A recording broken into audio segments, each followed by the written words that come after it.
Land titling act అనేది చాలా మందికి మనకు తెలియకపోవచ్చు, కానీ ఒక దుర్మార్గమైన చట్టం అది. మీ ఆస్తులన్నీ కూడా ప్రభుత్వ ఆధీనంలో ఉంటాయి. ప్రభుత్వం అవసరమైతే వాటిని తాకట్టు పెట్టచ్చు, అమ్మొచ్చు అనే ఒక దుర్మార్గమైన ఆలోచన. అప్పటికే జగన్మోహన్ రెడ్డి ప్రభుత్వం ఆంధ్రప్రదేశ్ రాష్ట్ర సచివాలయాన్ని, విజయవాడలో పార్కుల్ని, బస్ స్టాండ్లని అన్నిటినీ కూడా తాకట్టు పెట్టారు.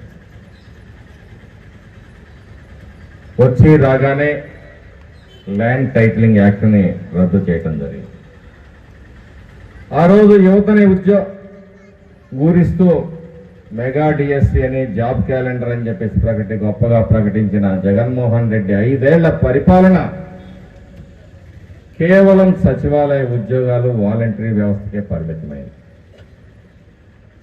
ఒక వాలంటరీ 5,000 రూపాయల జీతంతో ఏ విధంగా పనిచేయగలుగుతాడు?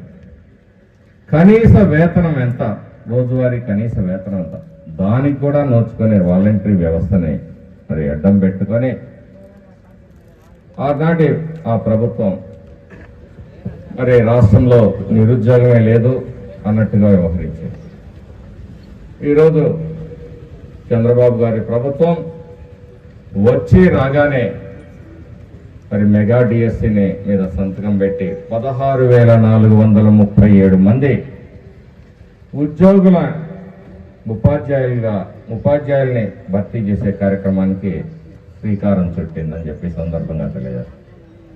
అంటే దీని ద్వారా అనేక వేల మంది, లక్షల మంది మరి విద్యార్థులకి బోధించే, విద్యను ప్రసాదించే అవకాశం కలిగింది.